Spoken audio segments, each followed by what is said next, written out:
예, 반갑습니다. 1단원 두 번째 시간, 물질의 탄생과 원자의 생성입니다. 자, 지난 시간에 우리는 빅뱅 이론이 확립되는 과정을 알아봤습니다. 먼 옛날에 커다란 폭발로 인해서 우주가 시작되었습니다. 이렇게 폭발하면서 바로 지구가 쏟아져 나온 것이 아니라 이런 지구 같은 행성을 만들 재료들이 굉장히 많이 쏟아져 나온 것입니다.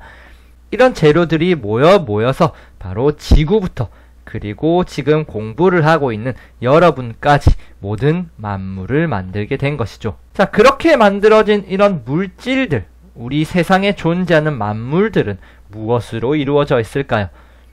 이 만물들은요, 여러분들 바로 원자라는 굉장히 눈에 보이지 않는 작은 구슬들, 즉 입자들로 이렇게 이루어져 있습니다. 눈에 보이지 않는 굉장히 많은 원자들이 모여 물질을 만드는 것이죠. 그렇다면 우주가 시작된 후에 이런 원자들은 어떻게 만들어졌는지를 보면 물질이 어떻게 탄생하였는지를 알 수 있을 것입니다. 자, 그럼 원자의 생성에 대해서 한번 알아보겠습니다. 첫 번째는 바로 우주의 생성, 대폭발입니다. 자, 이런 대폭발 후에 무엇이 튀어나왔느냐? 바로 이렇게 생긴 애들인데 이 녹색 공이 바로 쿼크라는 입자고, 이렇게 분홍색 공에 마이너스라고 적힌 이 입자가 바로 전자라는 입자입니다. 전자의 경우는 한번 들어보셨을 것입니다. 우주가 생성되고 나서 대폭발이 일어나고 나서 바로 나온 입자들이 쿼크와 전자들이고, 그 외 자잘한 기본 입자들도 같이 탄생하게 되었죠. 자, 이렇게 대폭발 후에 바로 어떤 일이 일어났느냐? 이 바로 쿼크들이 이렇게 서로 뭉치게 되면서 만들어진 중성자와 그리고 양성자를 만들게 됩니다. 우주의 온도가 내려가면서 서로 떨어져 있던 쿼크들이 모이게 되면서 바로 중성자와 양성자를 형성하게 됩니다. 자, 또 시간이 지나면요, 바로 중성자와 양성자끼리 이렇게 모이게 됩니다. 자, 중성자와 양성자가 모이면 무엇이 되느냐? 바로 원자 핵이 됩니다.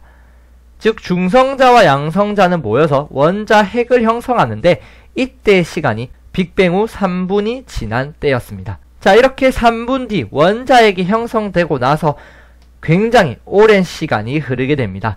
무려 38만 년이란 시간이 흐르게 되는데, 38만 년 후 우주의 온도는 쭉 떨어졌고, 이 원자핵 주위에 바로 아직 태어났지만 쓰이지 않았던 이 전자가 드디어 원자핵 주위에 이렇게 사로잡히게 됩니다. 자, 원자핵 주위를 이렇게 전자가 빙글빙글 돌듯이 사로잡히게 되고, 이 원자핵과 전자를 바로 우리는 바로 원자라고 부르게 된 것이죠. 즉 대폭발 후에 38만 년이 흘러서 바로 원자가 탄생하게 되는 것입니다. 자, 다시 한번 정리해보면 처음에 쿼크가 나왔었고, 쿼크는 양성자와 중성자를 만들었고, 양성자와 중성자는 원자핵을 만들었고, 이 원자핵 주위에 전자가 사로잡히게 되면서 바로 원자가 되었던 것이죠. 이 원자는 또 모여서 바로 지구도 만들고 이런 돌도 만들고 하면서 여러가지 물질을 만들게 된 것이죠. 자, 이것이 바로 우리가 지난 시간 배웠던 빅뱅 우주론에서 설명하는 물질의 탄생입니다. 당연히 과거로 돌아가 보지 않았으니 증거가 필요하겠죠. 자, 그 증거에 대해서 한번 알아보겠습니다. 자, 과연 이 빅뱅 우주론이 맞았느냐 틀렸느냐 하는 것은 이런 증거를 통해서 증명할 수가 있습니다. 자, 빅뱅 우주론의 증거 첫 번째는 바로 수소 원자핵과 헬륨 원자핵의 질량 비율이 3대 1이라는 것입니다.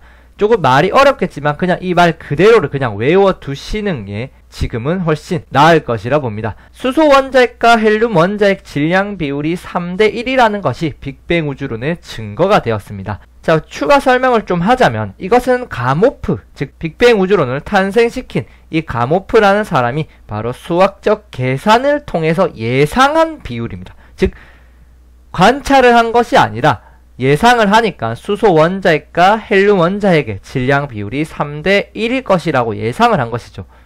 이런 가모프의 예상은요, 지금 현대에 들어서 현대 기술로 관찰을 해보니 실제 우주의 수소 원자핵과 헬륨 원자핵의 질량 비율이 3대1이라는 사실을 밝혀내면서 가모프의 말이 정답이라는 얘기가 되었죠. 즉 가모프가 주장한 이 빅뱅 우주론이 맞다라는 사실에 이를 수 있었던 것이죠. 자, 여기서 참고로 말씀드리면 양성자 하나가 바로 수소 원자핵입니다. 이 수소 양성자 하나의 전자 한 개가 이렇게 붙게 되면 이것이 바로 수소 원자가 되는 것이죠. 반면에 헬륨 원자핵은요, 양성자가 2개, 중성자가 2개가 모여야 이것이 헬륨 원자핵이라 할 수 있습니다. 이 헬륨 원자핵에는 전자가 2개 달라붙게 되는데 이것이 바로 우리가 지금 마시게 되면 목소리가 이상하게 변하거나 풍선에 넣는 헬륨 가스, 즉 헬륨 원자가 되는 것이죠. 가모프는 이런 수소 원자핵과 헬륨 원자핵의 질량 비율이 3대1이라는 사실을 통해서 빅뱅 우주론의 증거를 내세웠습니다. 자, 빅뱅 우주론의 또 다른 증거라고 할 수 있는 게 있습니다. 바로 지난 시간에도 언급했던 우주 배경 복사인데요. 가모프는요, 대폭발이 일어나면 그 대폭발에서 발생한 빛이 반드시 관찰될 거라고 하였습니다. 우주가 태어나고 나서 시간이 한참 흘러도 말이죠. 그리고 이 빛은 실제로 펜지어스와 윌슨에 의해서 관측이 되었습니다. 이 펜지어스와 윌슨은 통신 장비를 다루다가 우연히 우주에서 오는 이 빛, 즉 우주 배경 복사를 발견해내고 이 우주 배경 복사의 발견에 의해서 빅뱅 우주론은 더욱더 사람들에게 받아들여지는 계기가 되었죠.